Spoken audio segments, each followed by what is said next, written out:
We begin this half hour with how much teachers are paid in Michigan.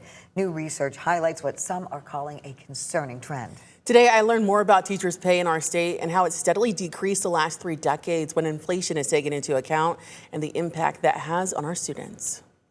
The passion to educate the students in our community comes at a price. Michigan used to be a really high-paying state for teachers, but has declined significantly. A new report by MSU research specialist Jason Burns shows Michigan has experienced the largest decline of any state in teacher salaries since 1995, falling 29%. If you go back to 1995, which had the highest inflation-adjusted teacher salary, the typical teacher earned the equivalent of just over $100,000. So what that means is that if the increases in teacher salaries had kept pace with inflation since 1995, the typical Michigan teacher would be earning just over $100,000, when in reality they're earning just over $71,000. Michigan is also ranked 45th when it comes to starting salaries at around $43,000 a year. But why? Districts were receiving funding that wasn't keeping pace with inflation.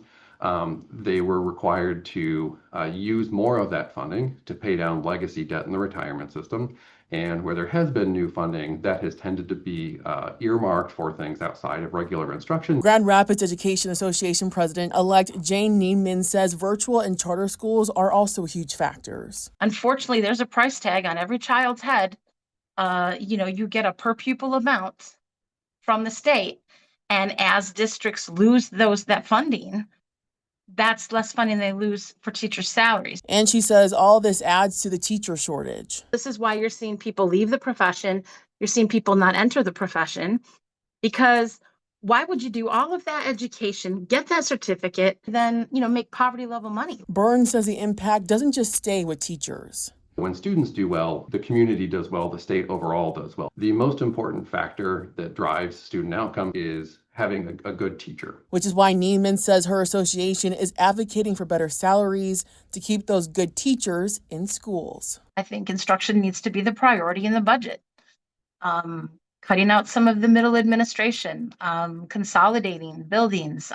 Those are the things we're doing at Grand Rapids Public, and I think that we're making strides in the right direction. Now, as part of the study, the public was asked if they believe teachers are paid fairly. After hearing the state starting average for that salary was $43,000 a year, the study shows 3 out of 4 people believe teachers' starting salary should be closer to $55,000 a year.